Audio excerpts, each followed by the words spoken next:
Good evening, good evening, good evening, good evening, everyone from around the world, wherever you are, far and near and far. It's 6 o'clock Eastern time in the US. I know it's probably 11 o'clock in England, wherever you are in the world. In Nigeria, it's 7 p.m.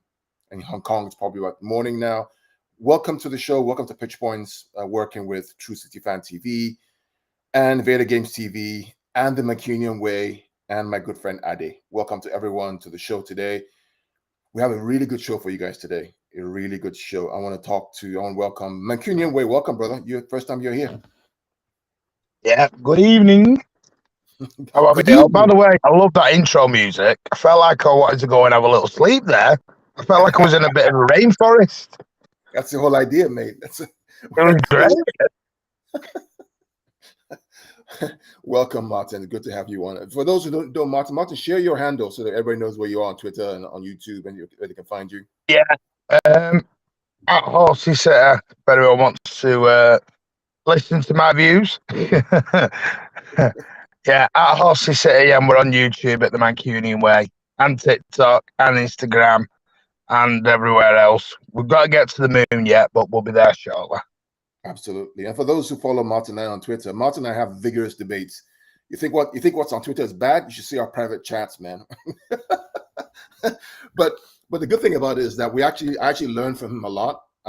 It's always good tension, right? Because he lives in Manchester. He's a born blue. Goes to the Etihad every week as much as he can, and I learn a lot from him about the local fans, what it means, what the Premier League means to them, the Champions League, why they boo it. There's so much I learned from Martin and his show that makes me a better City fan, if you would. And I'm glad that he's able to join us today. So when you see the banter on Twitter, it's because we have a healthy respect for each other, and that makes us better individuals. Welcome, Patrick. I sent you a message. This thing was refusing to connect me. I sent you an error message. It was same error. You can't be connected. I had to restart the computer and start the browser again. Like it was refusing to get me in. So sorry about that. Martin, how you doing? Ade, how you doing? Veta, how you doing? Guys watching, how you doing? How you doing? How you doing? Ade, welcome, brother. How are you doing? I am fine, guys. Can you hear me? Yeah. We hear you. Yeah, just getting set up right here. So I'll be on video in a short while. Good to see everyone. Absolutely. And of course, Vader Game is all the way from Canada, not too far away from me. Welcome, my brother. Thanks, man. Thanks for having me. These legendary shows and breakdowns, I've only been a part of a few, so I'm glad I'm able to be a part of this one. And it's going to be a nice one. So, guys, the genesis of this, and welcome, Big Morgan, welcome out everybody out there. The genesis of this show really was spun out of a conversation I had with Patrick and Martin. I think it was Friday night, Martin. It was a Saturday night. Can't remember what night it was, where I think it was around 1 a.m. your time, 7 p.m. my time or something. And then we just started talking about Bernardo Silva and what we think may be happening, what's happening. So this show is going to do two things for you guys out there. It's going to show you, ask questions, and the panel will respond. And then we'll go into, if Bernardo were to leave, what options could we get and why, right? We did the similar thing for Calvin Phillips when Fernandinho was going to leave. We did the exact same kind of analysis show, and we were pretty much spot on with Calvin Phillips coming to City because we looked at the numbers, the data, the heat maps, all that stuff. We thought about it from a board perspective, from a fan perspective, and we came to the conclusion that Calvin Phillips was going to come. Martin also did something similar with Erling Haaland back over a year ago, and he was right that Erling Haaland was going to come, and so we do the same thing as well. So this show is really just meant for us to dig deep into Bernardo Silva and what we think is going to happen. But before we do that, we see a few of our friends online. Daniel, welcome. Big Morgan, welcome. Big up Daniel. Daniel says 2 over 2 wins. Newcastle next. We move like a machine. Let's talk about just real recap. Did everybody watch that game today? The Liverpool game? Anyone watch it? Yeah, I'm a little bit annoyed because I'm a bit annoyed because I guaranteed the team I thought was going to win have managed to go and drop 2 points. Damn Crystal Palace. Yeah. Because I actually thought, Crystal Palace have to go and drop 2 points, don't they? It's just not on. Yeah. There was on Patrick's show, Patrick's new show, Patrick. You want to talk about your new show where we talked about the review of the Liverpool game? Yeah. Thank you for that. Thank you for that. I'm going to shamelessly plug in. So, guys, I've decided to remove the football and chill show.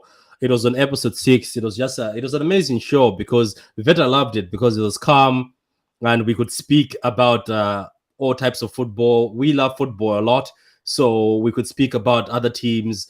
But every time I bring a panel, guys, I love you, my City fans from True City Fan channel. But I noticed that it was a City channel, so every time I bring that on, some people come late and not realize that we're doing a panel discussion. So look, guys, I love you, my fellow City fans. I'll continue doing the City content every time, but I decided to just take that away to another channel. So I opened up a channel. Martin, thanks for the follow. Veta, thanks for the follow. Pitch Points also, thanks for the follow. I just subscribed to Pitch Points via the Football and Chills podcast. The podcast, guys, I'm not going to take much of your time. It's going to be different. There's going to be interviews. There's going to be a lot of tactical talk. There's going to be a lot of just football talk in general. What's happening in the football world? The first episode, I think, Carl, we're going to talk about Barcelona. What's going on in Barcelona? So that's how it's going to go. So it's just something chilled. Always come in with a drink. Come in with a drink. Come in with a meal. Your food. Relax. It's all going to be calm. So subscribe to Football and Chill podcast. You know, it's funny because Martin, the way Martin and I met was about 2-3 years ago, where we were on the show called the Friday Night Social. Martin, remember that Friday Night Social? Yeah, and we would talk. did For many hours. of them. we would talk for You mean hours. the ones that used to be like an hour long and they turned into like 4 a.m.? Yeah. We'll talk for hours over a glass of bourbon or wine and just talk for hours. So similar to what you're going to do, Patrick. But turning to other things. Sergio Gomez, I guess, was announced today. Correct? He's our new left back. Okay. So let's get. Yeah, there's a bit. There's just a picture, Carl. There's just a picture from the City Plus. But that picture, I don't know where it's come from because when you go there, you can't find all this. But you know, it always happens. Somebody ends up leaking something. So it's look, I'm not concerned. We saw him in Manchester. He's gonna be our left back. It's been confirmed by Pep. So I'm all good. Nice beard out there. Nice beard. So if for those who don't know, Adi has Thank you. Has this thing for Nuno. Nuno, he loves Nuno. So no surprise that he's looking like Nuno, handsome like Nuno. Adi had a Wolves shirt too at one point in time when I actually like that team. every single game. Yeah. All right, then. Let's go into some. What I'm going to do, guys, I'm going to share my screen. I'm going to put up a presentation. And then I talk to Vader, Patrick, or Adi. Anyone can read the comments that are out there. And we can talk about, I'll ask questions that we were going to walk through. Give me 1 sec. Let me share my screen so we can now go into the show itself. Okay. Let me know when you can see my screen, everyone. Man, when you sent me this morning, I was amazed. Veta, this man went deep into his mind. Jesus Christ, Carl. You always bring the level up. As soon as I think I caught up to you, boom, you hit me with something new. But big up to you. I'm here to get educated anyway. Let me also say this, everybody, because we're all going to have a role in talking about this today. A lot of this stuff happens in the shower, by the way. I just think about things in the shower. And I run it by you, Martin, Ade, and I ask you. Because Ade, we talked about this last week, right? We talked about we did. This. Yeah. And so we said, let's just do it today. So the topic is goodbye and hello, right? The case for City midfielder if Bernardo Silva leaves. And we'll just go into this. So to go or not to go, is this a goodbye? Martin, Veta, Ade, Patrick, what's the latest on Bernardo Silva? As of today, what have we heard about this potential leaving or staying? I've been out of the wheel, so I don't know much going on. Can somebody start and talk about what they know as of today? Give it to Martin. Martin, go ahead. Well, at the moment, it seems to be a tug of war between the English press and the Spanish press, because the Athletic have come out today and said that, I think it was Paul Ballas, who does that show with Sammy Lee, who's come out and said basically it's going to take near enough 100 million to get him out the door. They don't think City will get a replacement, so the chances are that he's going to stay. Then the Barcelona media have hit back saying that they're still going to do the bid for Bernardo Silva. So at the moment, the trouble is you don't hear anything from the clubs. Clubs don't, City especially, don't talk. They never do the talking in the media unless it's a dismiss something outright. Obviously, we've had Pep's embargo section, KDB's embargo section from Saturday night, comments about he thinks Bernardo's going to stay. So, to be totally honest, there's nothing concrete. It's just a tug of war between the medias at the moment and which one's going to be right. Yeah, I mean, KDB's comments were that his comments were quoted, quote, that he's not worried about Bernardo leaving. He doesn't think Bernardo's going to leave and that he'll be here for at least a year. Those are KDB's comments. And then in Pep's embargoed conference, Ade, Pep was very clear. When they asked him, they said, hey, do you expect to do any more business this window? He said no. And then he stopped for a second and he paused and said, maybe if we lose someone, we will have to replace that person. Now, we all know who he's talking about, right? What's the vibe that you're hearing or feeling about Bernardo? So, I mean, I think that's just Pep being balanced. He's not trying to say, oh, he's never gonna go this season, and then he happens to go. But reality is, Barcelona are really just trying to. I think they're trying to generate news for themselves. They're trying to, because they need a lot of money. It's not just about, so these new players are all about people wanting to come and see Barcelona and Barcelona making money. And that's what all this is about. All these players, again, the Lewandowskis, Koundé, and all these other guys. So at the end of the day, if you look at their money situation, Bernardo Silva doesn't work out for them this year because they would have to pay upwards of 80 million pounds in addition to his salary. And they just managed to register like 5 people because they sold some TV rights again.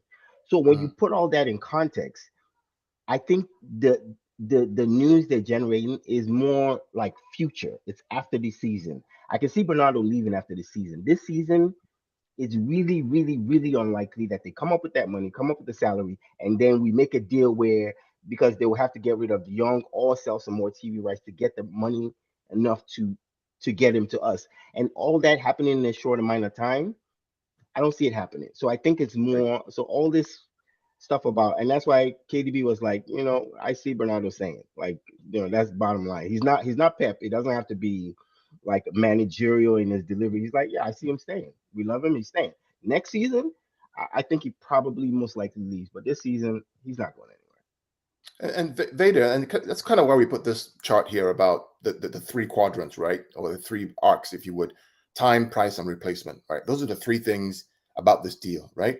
They have to come up with the right price. And today we heard from Paul Ballas, who's tier 1. I mean, he's close to Pep. There are books about him that he's written about Guardiola, right? Price is going to be 100 million pounds, right?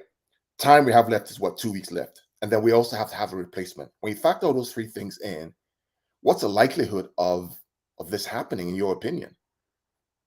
Yeah, I don't think the likelihood's very likely to be honest with you. I think the frustrating part as a fan, what's annoying, and Ade kind of talked about it, is everything that keeps getting talked about from Barcelona, like all the speculation, all the rumors. But I think, to his point, it is the speculation. There's value in that.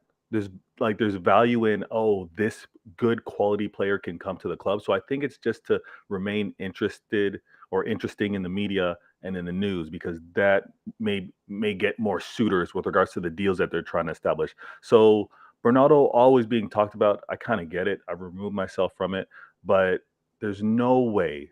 Time, to your point, the time, the price, and the fact that we would have to replace him. Now, I get a little nervous because I'm like, if there's a manager that's going to be like, I got this, we don't need to replace him, it's Pep. So I get a little nervous with that, but I think it's going to remain good business, good board planning, forward thinking. So no movement from Bernardo.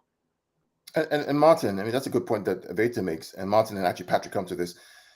We saw after the game on Saturday, even though time is limited, the price is going to be high for Bernardo, and we need a replacement. We saw him clap the fans at the end of the game. And you and I have kind of sparred on this and talked about this and thought about this. What does that mean? Is he thanking them for the support. Because what I heard, Martin, was that the moment he came onto the play, the fans never stopped singing his name. Are you at the stadium, Martin? And Patrick, you watched the game. Is that true? And what did he mean by going around and clapping for the fans? What do you think it meant? I'll start with Martin because Martin was there. So I'd like to hear from somebody who was at the stadium. Then I'll talk about me being somebody outside the stadium. So Martin, go ahead. Yes, they were singing his name all the way through, and it was great. Even when he was warming up, sang it louder when he came on.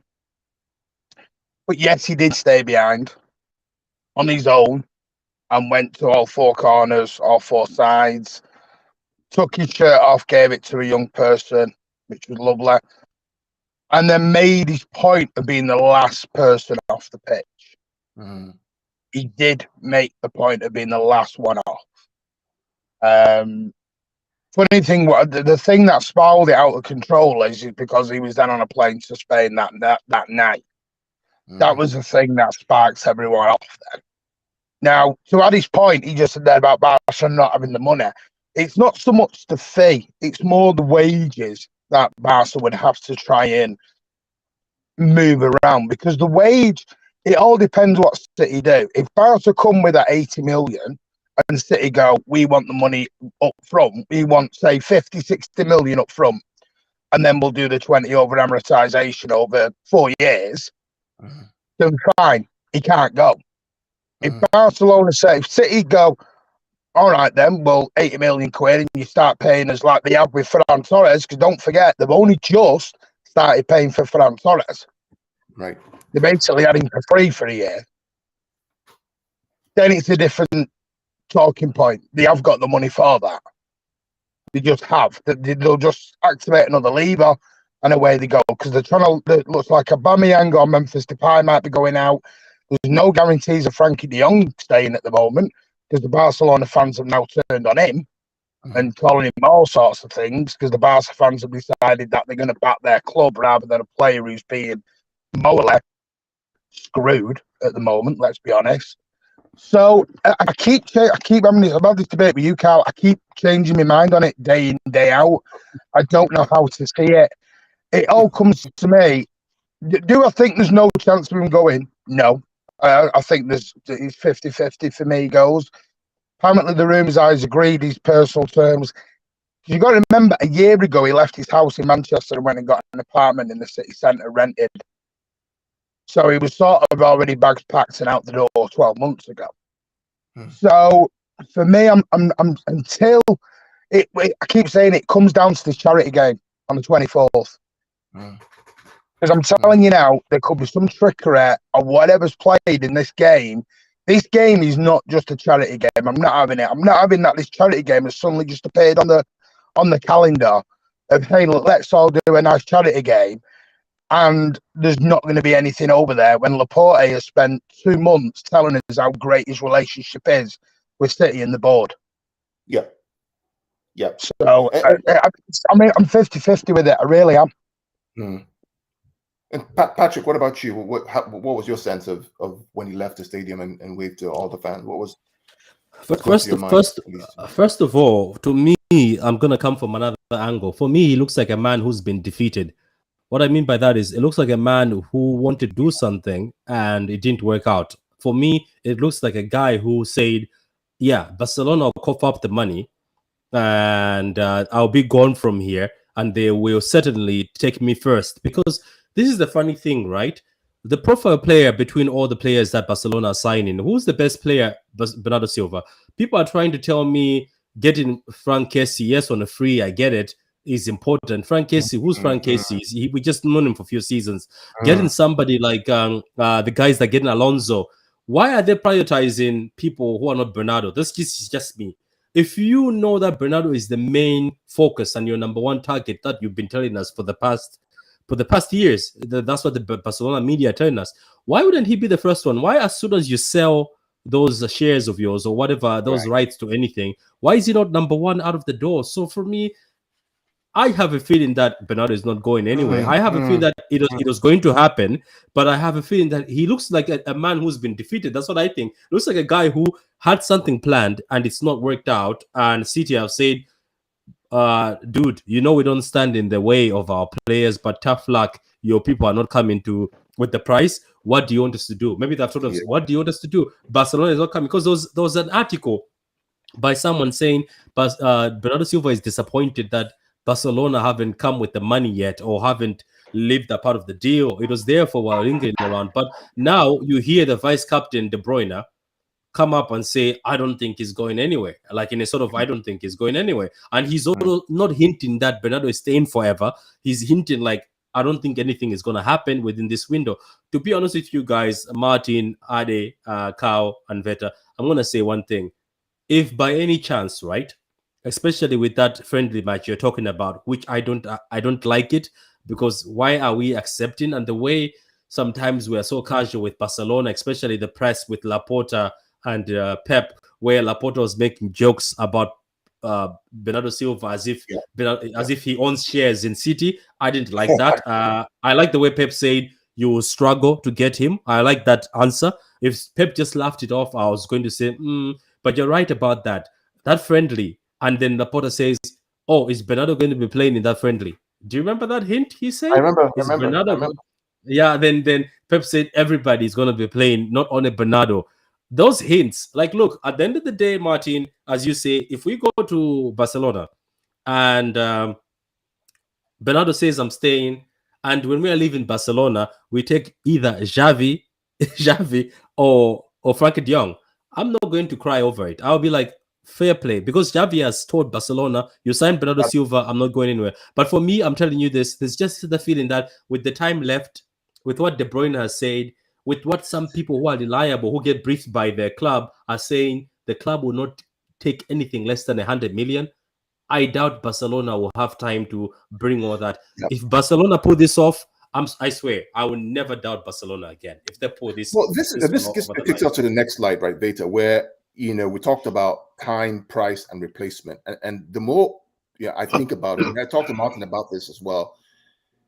The more the time gets squeezed, right, between now and the 31st, the more the replacement points to a particular direction, the more a transaction can happen, right? And we'll talk about who those particular people are. In fact, let's just do it now. So we've scouted, we think there are probably maybe 5 people we can think who could replace Bernardo if Bernardo does go, right? Bernardo gets on the plane. Can we take off Nunes now? Well, because Wolves are on him. Nunes is going to Wolves. Nunes is going to Wolves, by the way. Matheus Nunes in the club transfer record for 45 million euros. So and that isn't a surprise, considering we all know the Portuguese links at Wolves. Absolutely. Absolutely. So that leaves us with 4, okay?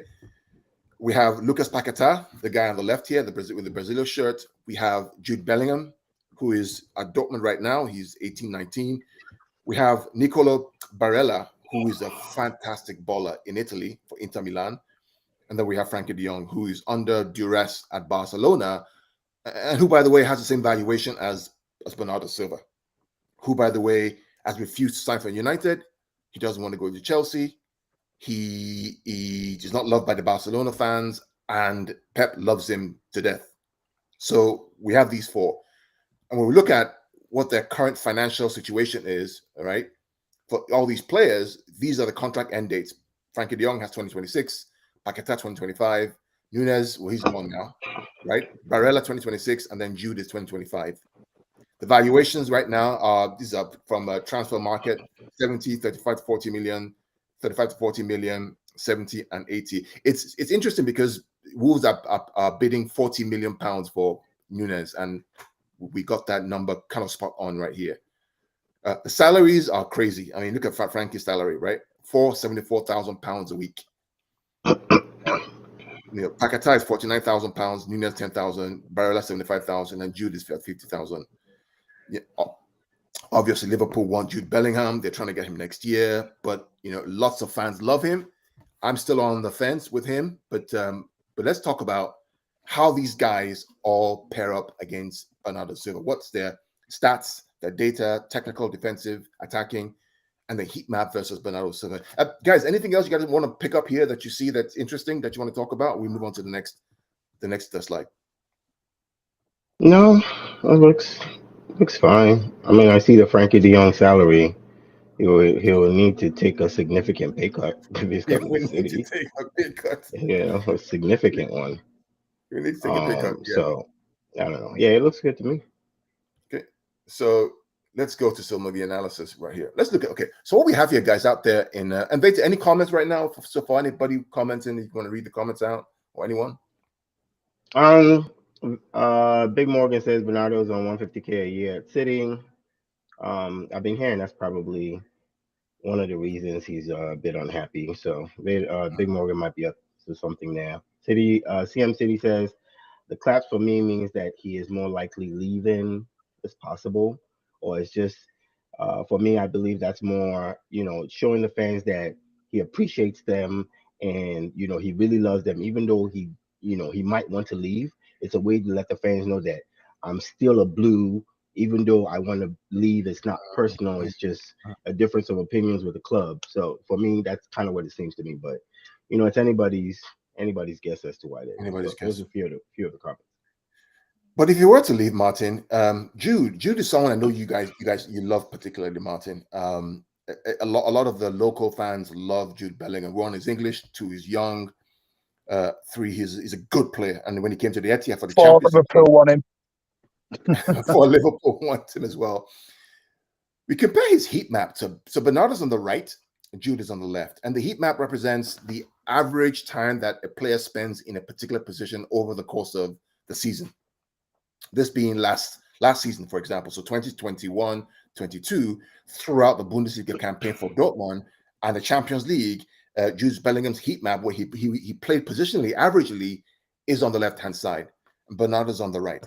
If you compare the left side to Bernardo's left side, they're pretty similar, guys, right? Veda, Ade, Patrick, it is. Martin? Very similar. Yeah, it's very, very similar. I think what you see is you just see how much space Bernardo does cover and what makes him such a special player.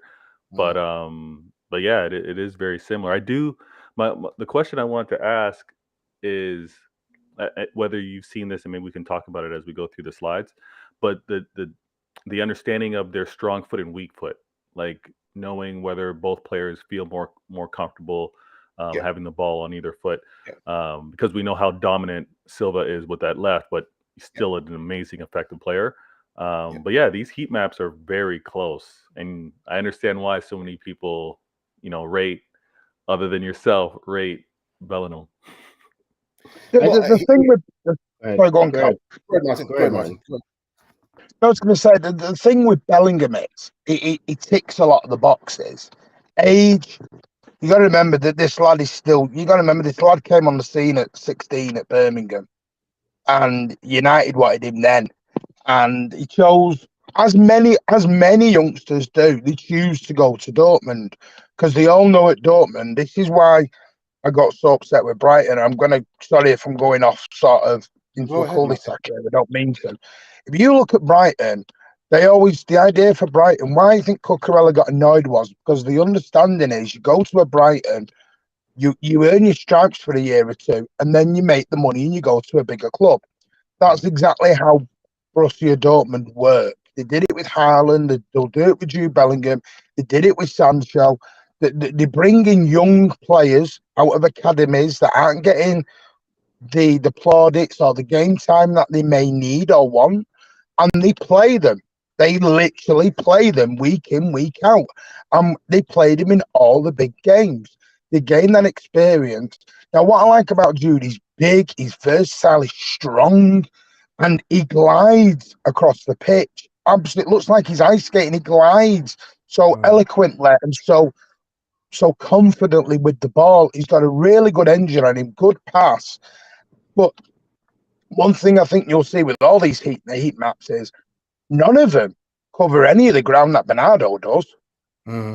Bernardo's heat map is all over the shop because of the amount of running. We all know he's got the Premier League record for running distance. That's the trouble. You're never going to replace Bernardo's running It's kilometers. You won't ever replace that.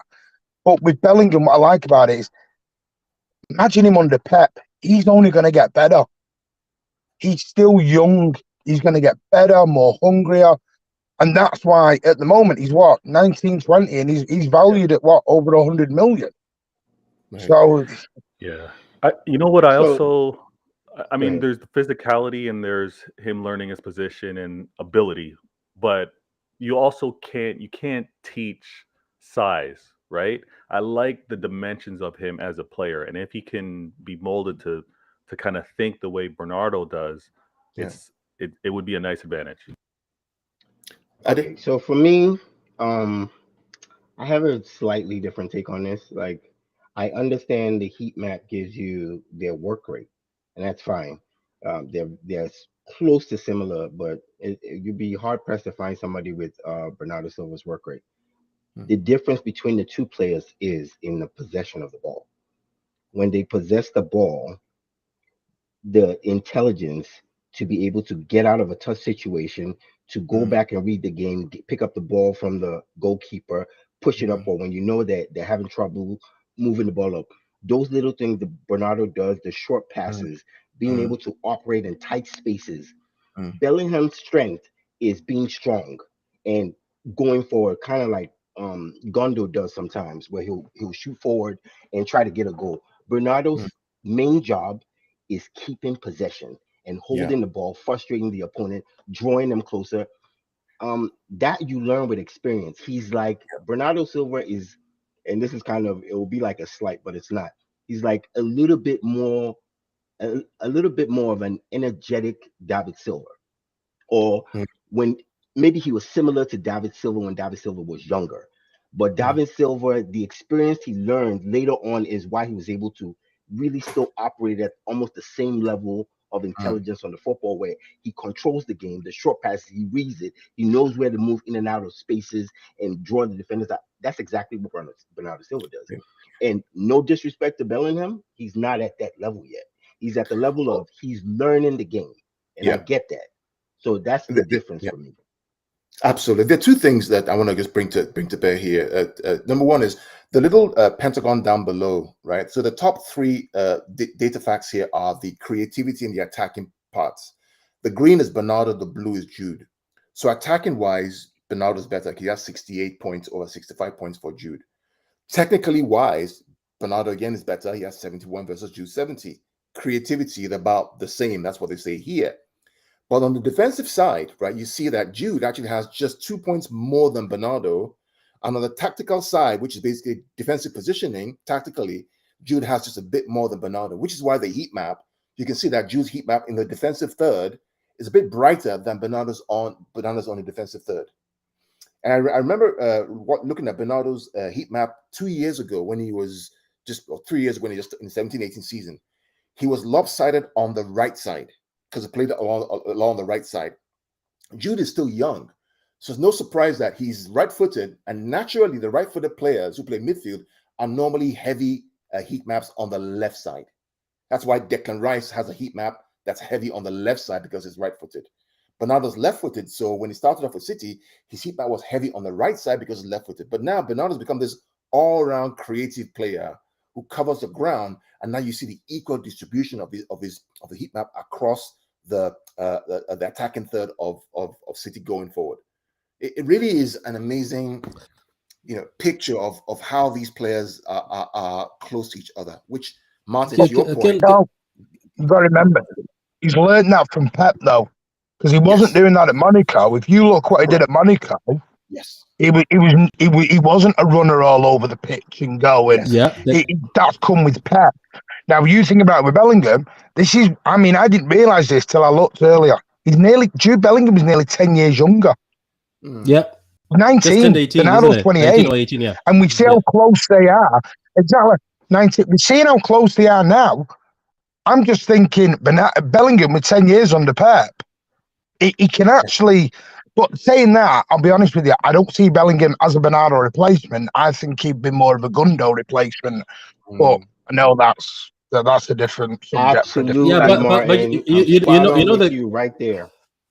You know about this kid though. You guys, You guys have to know this. I think we're forgetting that Pep Guardiola had to go to the manager of Dortmund and say, "How old is this kid? Is he actually 17?"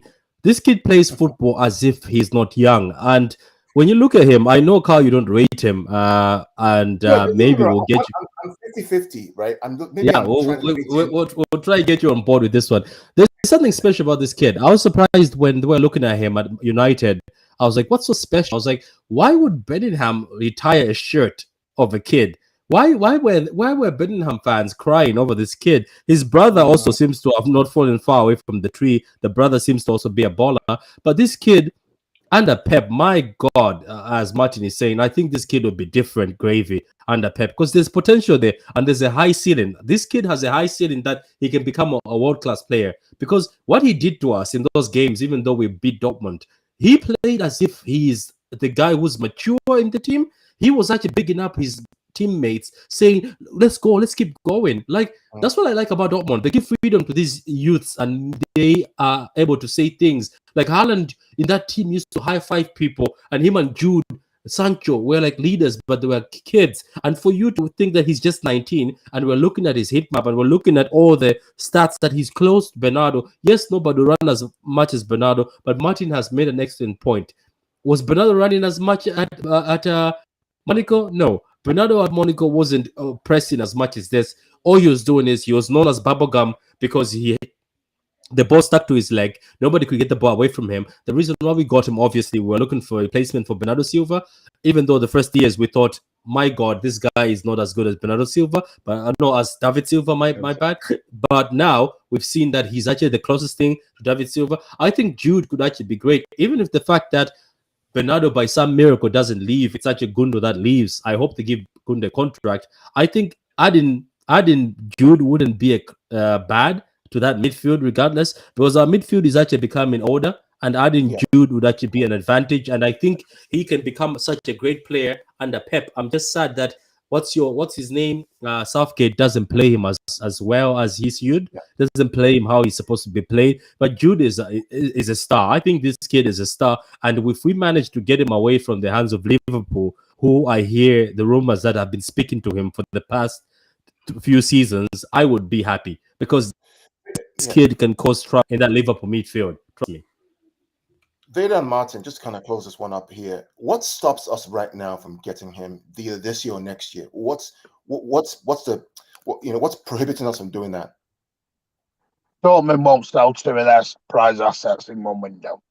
There's no way Dortmund do that. It'd be that's suicidal on their behalf. But to your point though, because I think you watched the same game that I watched, Bellingham does look a little bit lost without Haaland. Yes. You got to remember with Bellingham for 2 years has had Sancho and Haaland. Sancho goes, okay, right, I've got Haaland. He's now got neither of them. Yeah. So Bellingham is now, even at 19, has become the star guy at Dortmund without realising it. Now we don't know how that pressure is gonna toll on the young lad. We really don't. But for me, Liverpool have been very clever here. Liverpool are doing what we did with Haaland. They're getting in a year and a half early. So they're sort of getting to him, getting him round his head, getting the idea going. They're trying to steal a march on everyone else.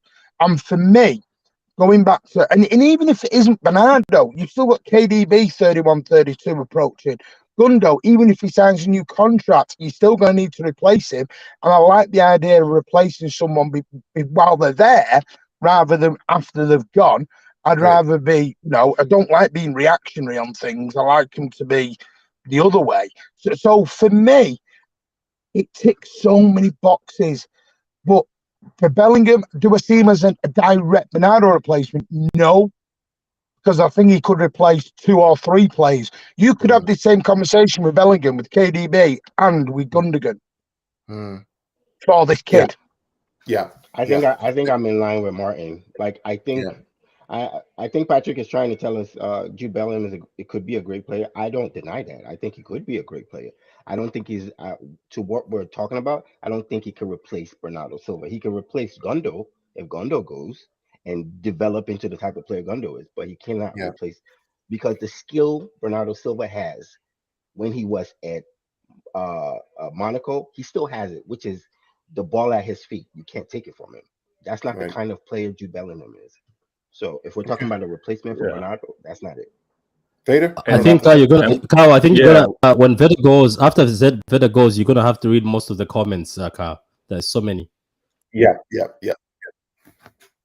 Yeah, apologies for that. Just with regards to the combo, I think I like the physicality that he has as a player. I think he can be taught the Pep's way, and I think he can be taught to be in the right movement and also that level of energy, and even retaining the ball, because that's something you can actually work on. Where I have questions for him is just, how technically sound is he, striking the ball, his range of pass, his range of shooting. But again, he is so young, right? He's so young. He's going to fall, obviously, as an English player, which helps with regards to that whole prospect, with regards to team balance and management. And guys, I've said this before, and I'm not putting him in that category, but my favorite player has been Yaya Toure. I'm not saying he's Yaya, but the physicality of the player, being able and to be skillful, I love seeing it. Can he grow to be that player? I would hope so. He would be under a fantastic manager that can guide him that way. And if he does come in and he's the replacement for either Silva or Gundogan, like we mentioned, that's the forward thing that we need, because we know that their time with us is actually short. Can I just ask? We have a few. Can I just ask one very quick question, Tomatoes? Just out of intrigue, because I'm just sort of trying to. You said there about how's he shooting. So I thought I'll go and have a look today. Bernardo Silva doesn't score bags of goals. No, I know, and I'm not saying for him to be a direct replacement for Silva, because Oh, right. I thought you meant in the direct Silva. Right, okay, yeah. I get your point. It's actually one thing. It's actually one thing that I'm kind of like. I mean, we saw the goal that Silva took in the semifinal against Real Madrid, where play kind of stopped for a little bit. They weren't sure if a player was down, and he just rifled it top bins. And I asked him to shoot more. So for another player to maybe come in and maybe bring that element, that's kind of like why I threw it out there. We have a few comments rolling through. Lachelle Blue says, if Pep's calm about Bernardo, then no worries. I like that. Just chill and relax. We hope you guys are enjoying the show, guys. We're looking at all the potential replacements if Bernardo goes. Big Moment says, Barca testing the water. They always do this. They always do this. Big Morgan says you're overrating him. He wasn't too good in big games versus Bayern. That is true. Says he's another English. Yeah, but on that, I would say Haaland outshot against Bayern when he played in Haaland, that's all the time. Haaland struggled against Bayern, but Bayern, they kind of play like we do. They don't let you touch the ball, so it's hard for Haaland to really be Haaland, with that. So yeah. Katuta says, let's say Barca pay 95 to 100 million for Bernardo, and Pep tells Cheeky to bid 150 on Bellingham. Do you think Dortmund will refuse to sell? Whew, that's a hard one, mate. I mean, they value him at about 100 million, right? So they'll have to get a replacement. That's a problem. It's not just only the price now. The issue now is time. How much time do they have to replace him? You know what, too, Carl? Something to consider is it also depends on where they are in the league, because maybe it's something that happens in the January window where they kind of know where they're going to land. They have things already in progress, so it's like, yeah, we can allow them to go. And just Vader's point. So just last year, the trigger for this whole Haaland discussion, Patrick, remember, and I don't remember, the trigger was the day that they got kicked out of the Champions League. Remember that discussion? Yeah. That was a trigger. I think the next day we started doing the show for Haaland because we knew they're going to lose all that revenue, and all of a sudden they had to make money somewhere to get Erling Haaland. Big Mom says he's another English Grealish, overrated. Does anyone know if he's got a release clause? Because it's very funny. Dortmund usually have release clauses for a lot of players. Yeah, he probably does. He probably does. He probably has a release clause. But let's go to the next player that we want to talk about and make this one a little quicker this time. I know this is an interesting topic. So we think that Jude will not be this year. It may be next year for City, correct? Everyone? Hopefully. Yeah, It'd be good to next have him year. on the team. With Liverpool being the ones that have laid down the foundation, I don't know. This particular one, I'm not going to be on this train. I think I'm dropping off at this station because I keep hearing that Liverpool have been talking to him for a while. So unless he wants to follow Haaland, unless he wants to play for Pep, but I heard he's convinced to play for Klopp, and Klopp is more the manager that has signed an extension openly, so he knows about that. So if they're talking, I don't know, on Jude, I don't know. I think I am more convinced with Lucas Paqueta because he seems like the guy who everybody's talking about. That City are looking at him. So, but anyway, Jude, I wouldn't mind if you walked in through the door. I think it's actually be good to have all the English superstars in our team. Phillips, or Foden, Jude. You know what I mean? That would be great. John Stones. It'd be such a good foundation for the team or backbone. So looking at Paqueta himself, clearly he's a right-sided player, and his bias is on the right side. This is again from last season, his heat map. Bernardo smokes him in all areas: creativity, 72 over 69, attacking. He's actually more attacking than Bernardo is because he's a Brazilian. Technically, Bernardo again smokes him. I believe defensively as well, and tactically as well. Bernardo smokes him. But here's a guy who's at Lyon. He has 2 years left on his contract. He earns £10,000 a week. How hard is it to do business with Lyon, Martin and Veta? I'll let Veta go. Yeah. Veta. So how hard is it to do business with Lyon? We know that in Ndombele, they charged an arm and a leg and 2 children for it against Tottenham, and he's gone back there. His heat map, I mean, it's not like Bernardo's, but we heard about this guy. Any thoughts on this guy, Ade, Patrick? I think definitely not a replacement for Bernardo Silva. Let me just get that out the way. Yeah. If we're just talking in general, I would say we would look at him if we were looking like long-term future of our right winger, which is Riyad Mahrez. But Riyad Mahrez just signed an extension, and I think we're still waiting. It's a wait and see on Cole Palmer. He seems to be a bit injury prone. So if we don't have any kind of faith in him as a long term, I think we might look at Lucas Paqueta. I don't know how to say his name. I think we might look at him as a successor to Riyad Mahrez on that wing. But outside of that, he's definitely not a replacement for Bernardo. I like him. I like him a lot, man. I like him a lot. I think his passing is good. He's very hungry for goal. He can play into that midfield. He knows how to give a pass. The thing about Lucas Paqueta I like is he likes to dribble and take on his man, and he's not shy to get into the box, and he's not shy to shoot. Do you get what I mean? So I understand why they're looking at him, because don't forget that Pep is a genius, right? He knows that I'm losing Gundogan. It's either he finds another Gundogan out there or he doesn't.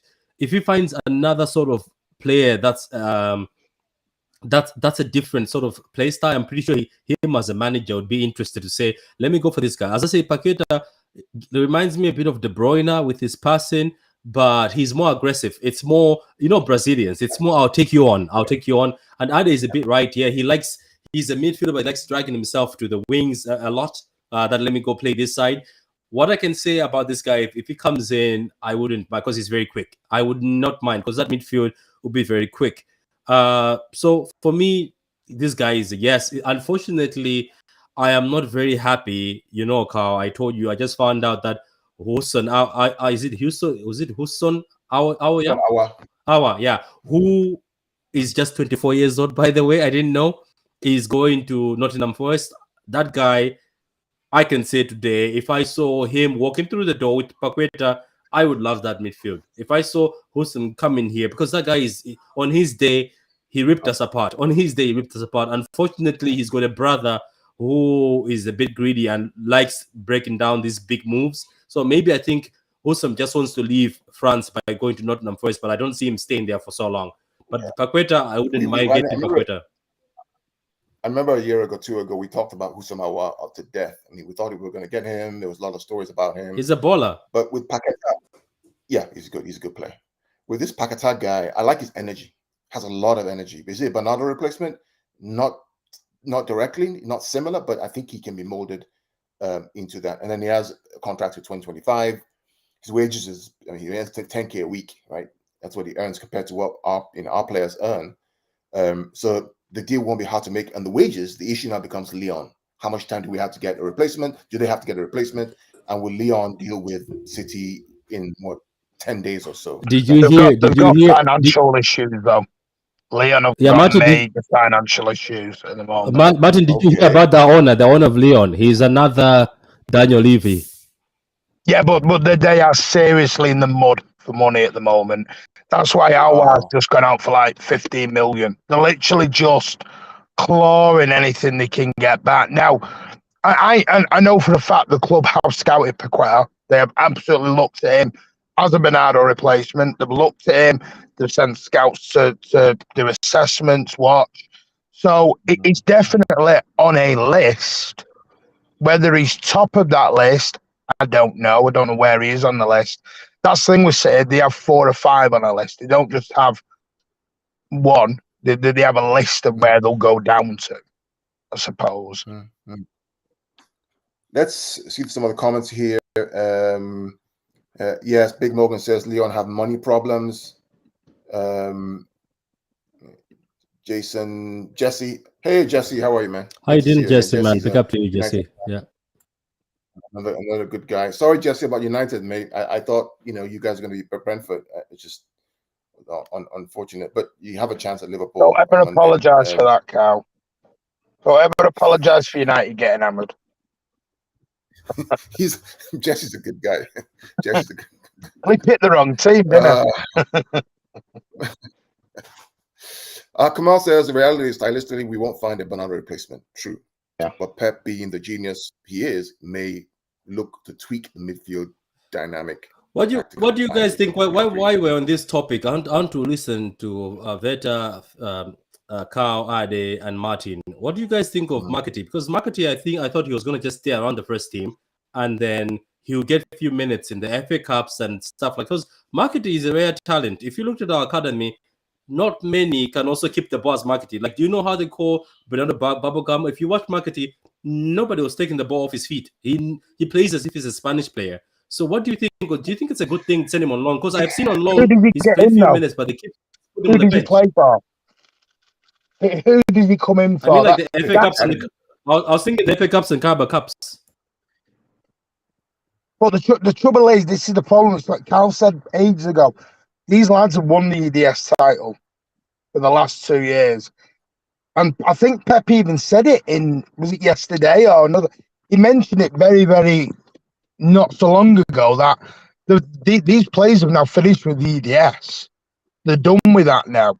So you've got to make a choice. Do you bring them into a first team Manchester City, or do you say go on loan? Now, I heard exactly the same, and that's why I was quite annoyed about it, actually. But him and Palmer were the next two in, and they were never going to let him go on loan.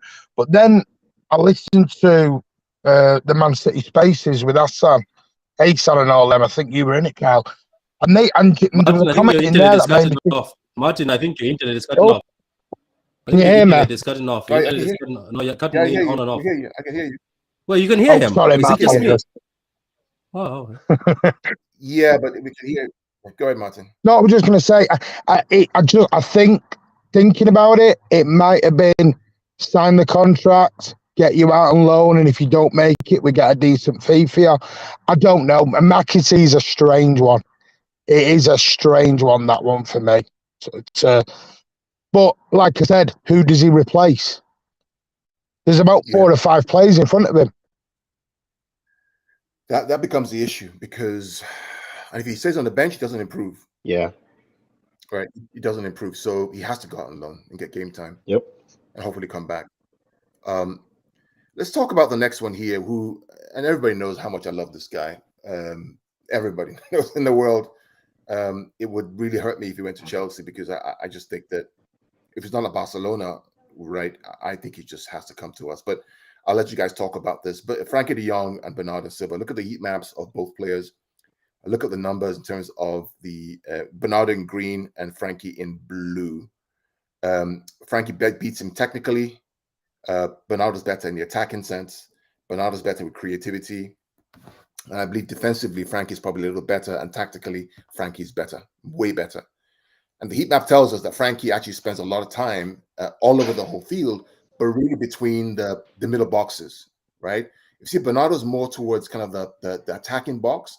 Frankie spends a lot of time right in the middle, that central midfield kind of role, playing as a 6 and an 8, a 6 and an 8, left and right, left and right.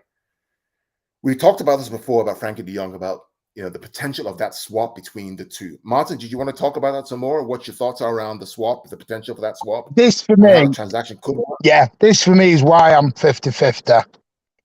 Because while Frankie de Jong is still at Barcelona,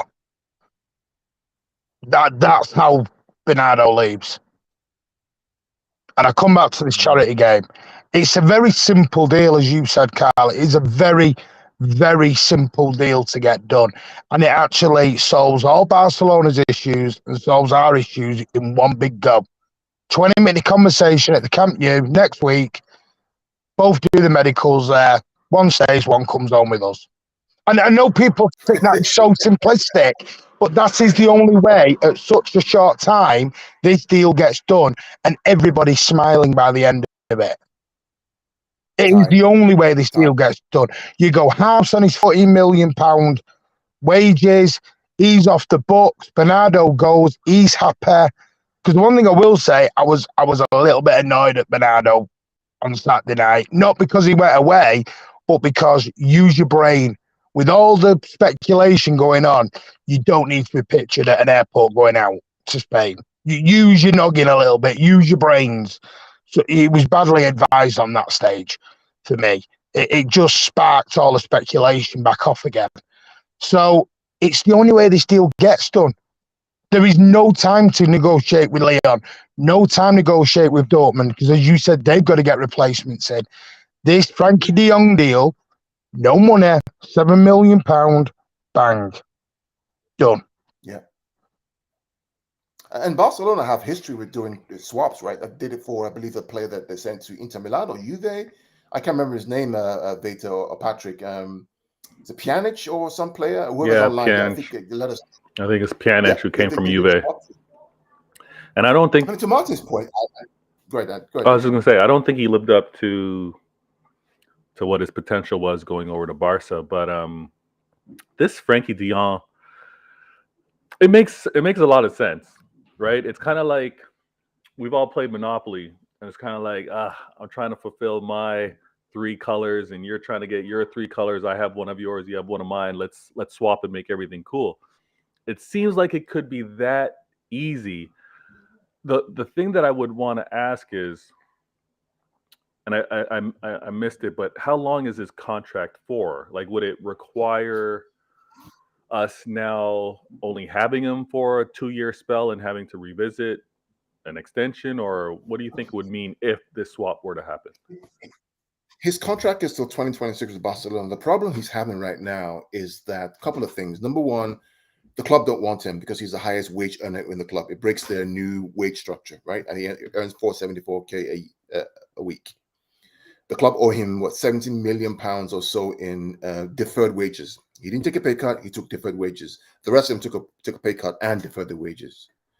And so in order for them to register players and also keep that FFP limit, if you would, they have to get him off their books. Now, they started this whole campaign about him, about suing him and going back to cancel the contract and going back to the old contract he was on, which tells us that clearly they want him out.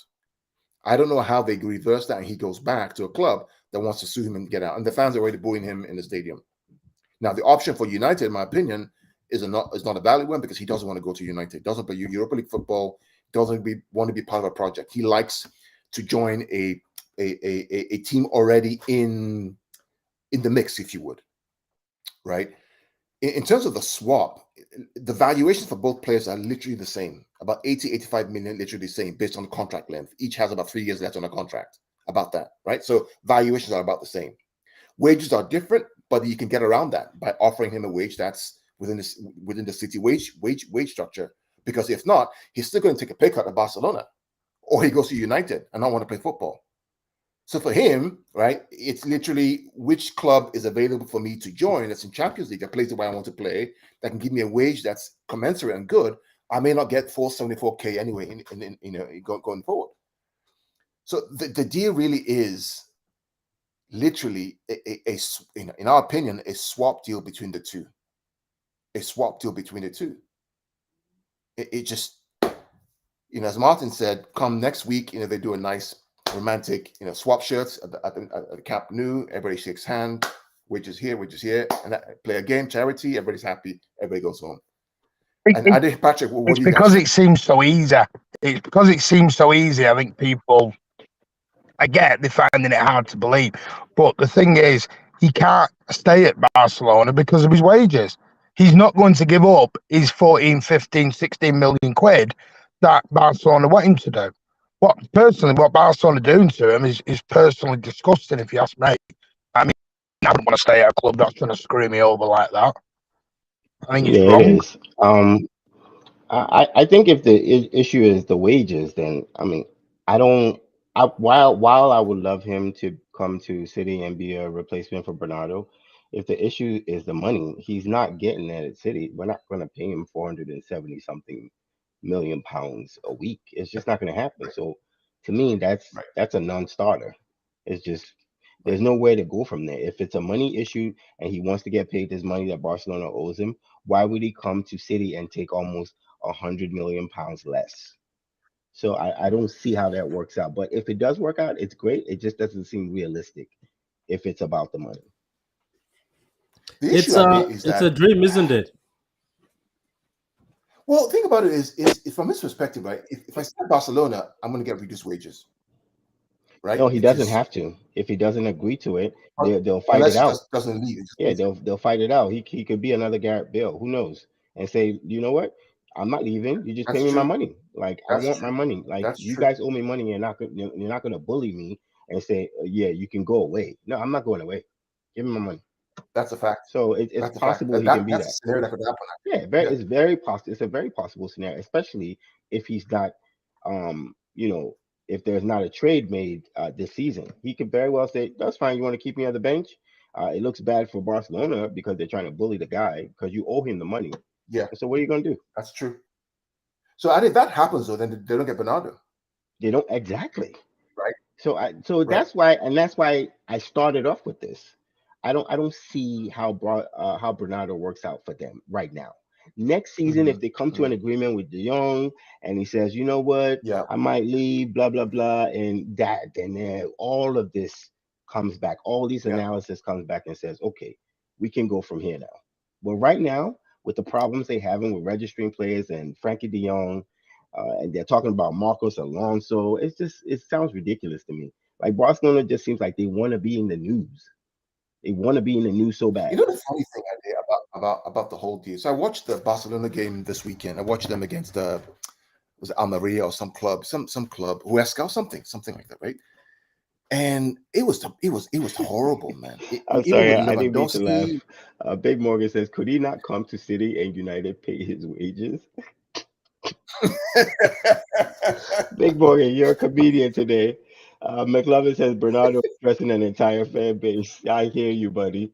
And I don't know who this is, but it's good. Barca can still get Bernardo if they sell Depay and Aubameyang. If those two leave, there will be space for his wages. It's possible that could happen as well. But anything is possible at this point. We only have a little bit of time to go, so we'll see. Yeah, I just don't see City selling Bernardo if they can't get a replacement. And the only replacement I think that's available for them that fits the profile, a direct quality replacement, is this guy here.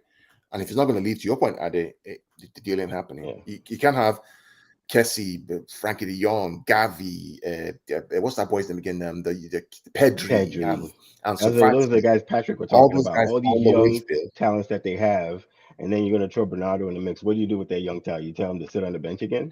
I mean, all right, good luck. And Ferran Torres is there. He can't even get game time. He can't play. So, can I just go back? There's a point. Someone just made a comment there, and I'm sorry for just jumping in there, gentlemen. I do apologize. That McLovin says there about Bernardo stressing the whole fan base. That is really getting on my wick a little bit. Because got to remember, this is 2 years. This is 2 summers now. He's done this. Now I know Pep has come out and made really nice comments about him, but he did the exact same over Raheem Sterling.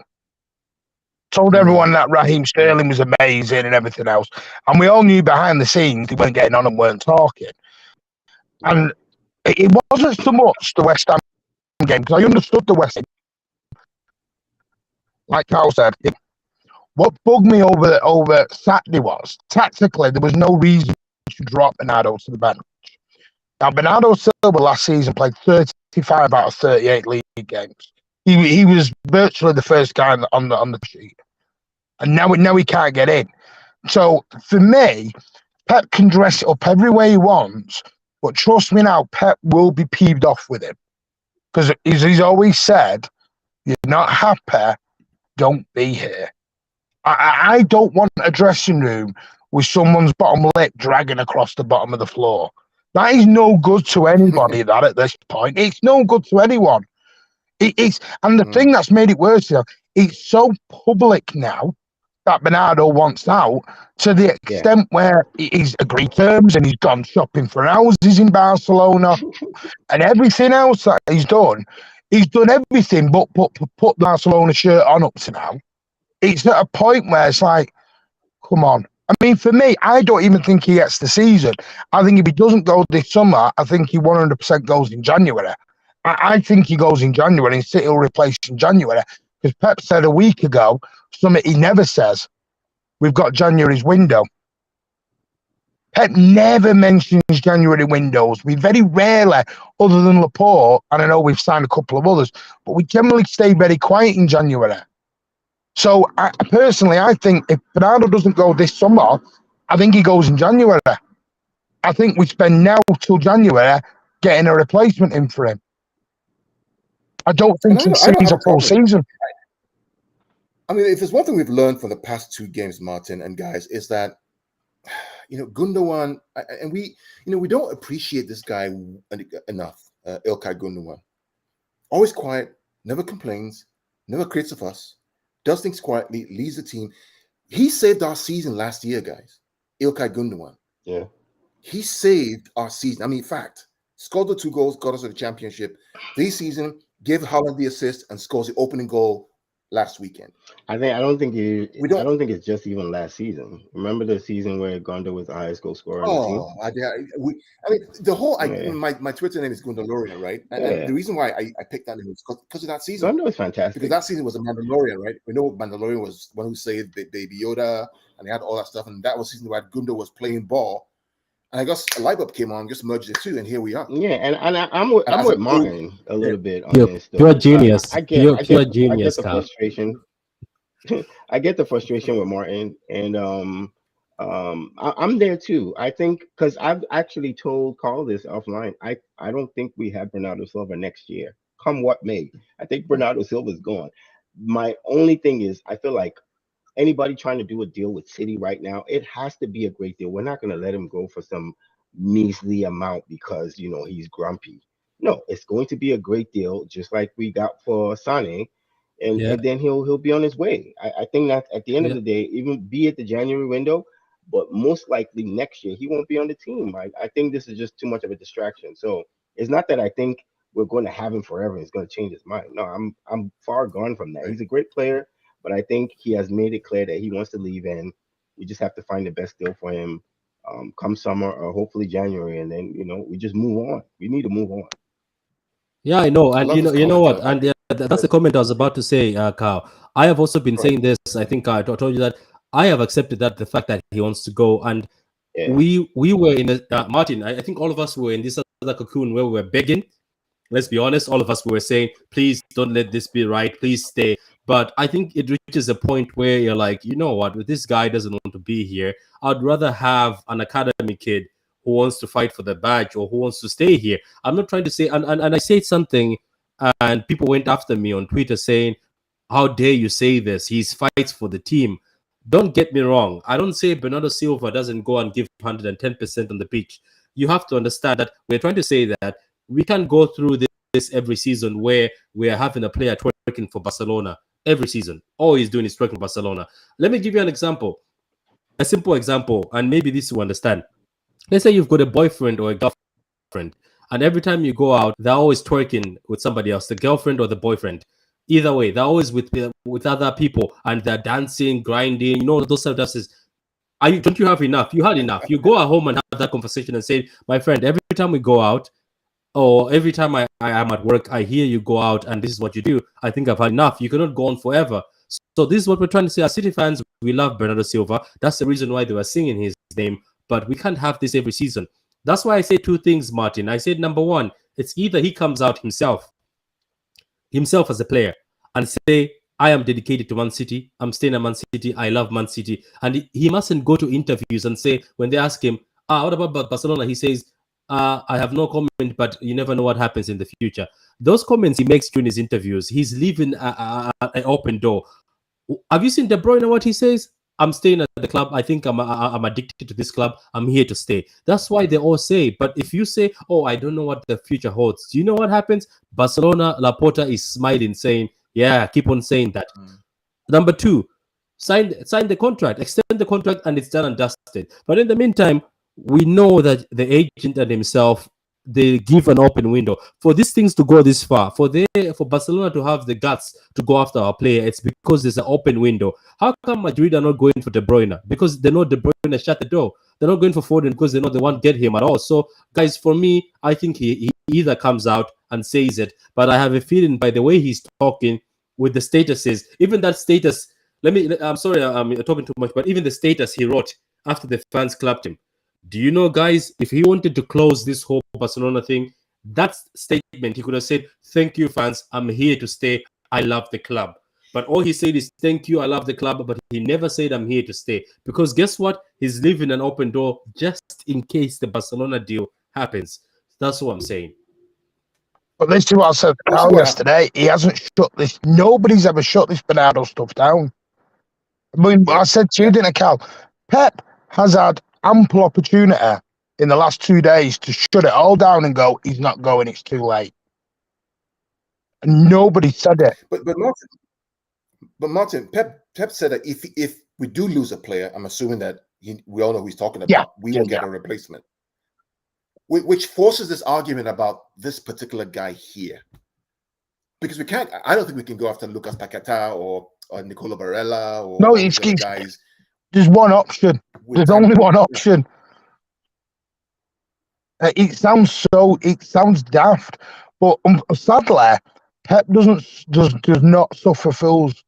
He will be sat in front of the press. He always said, I'll protect every single one of my players out in the press. I'll protect him. I'll back you. He said that for many years now. Behind the scenes will be very different. And what upsets me a little bit, it's a shame that, sadly, I can see this ending the same way as Sterling. Said it to Vader the other night. I can really see this ending the exact same way with Sterling, where it's just not messy, but it's not ended in a nice romantic way. It'll just be like, all right then, ta-da.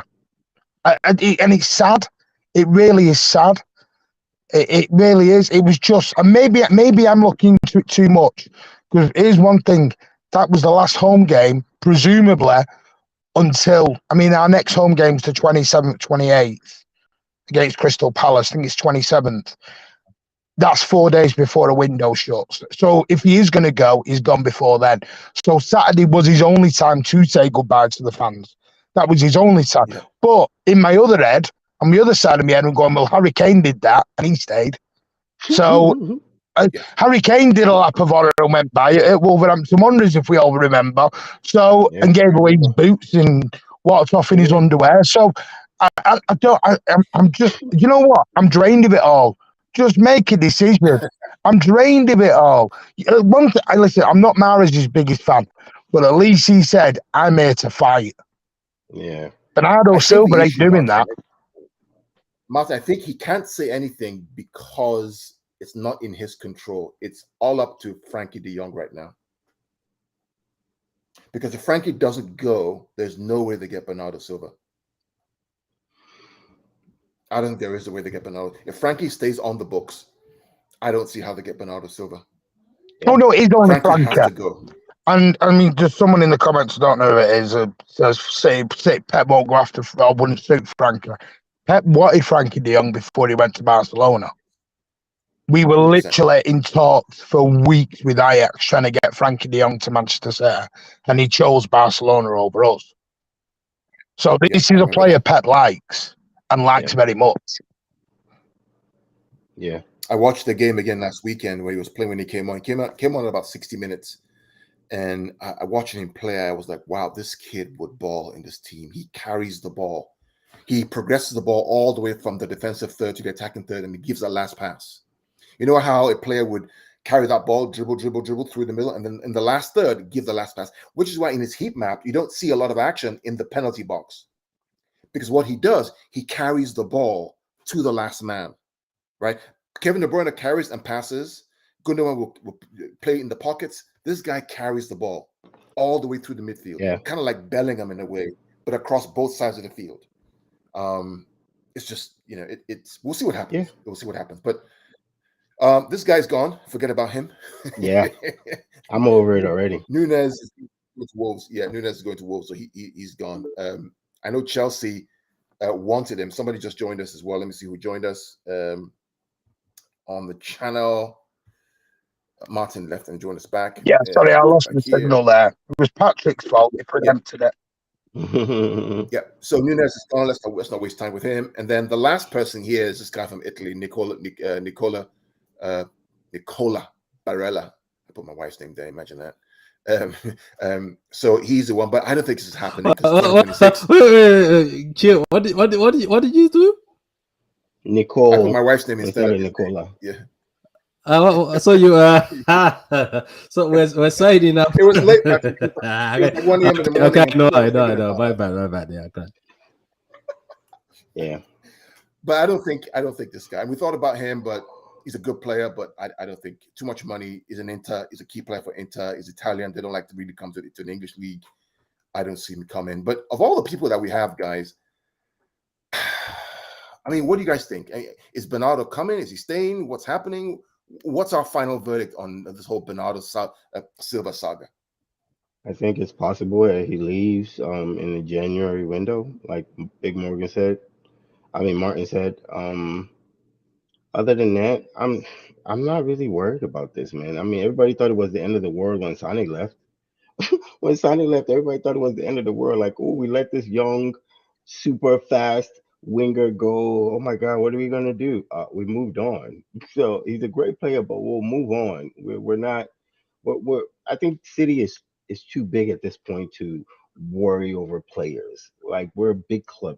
We don't worry. If a guy leaves, we have the manager, we have the system in place. We will plug the hole. It will happen. David Silva left. It wasn't the end of the world. Yaya Toure left, one of the greatest midfielders City has ever seen. And we were like, man, how do we go from low end steps on Kevin De Bruyne? Life goes on, man. Like, we need to start looking at ourselves as a Barca, as a Real Madrid. The players will come.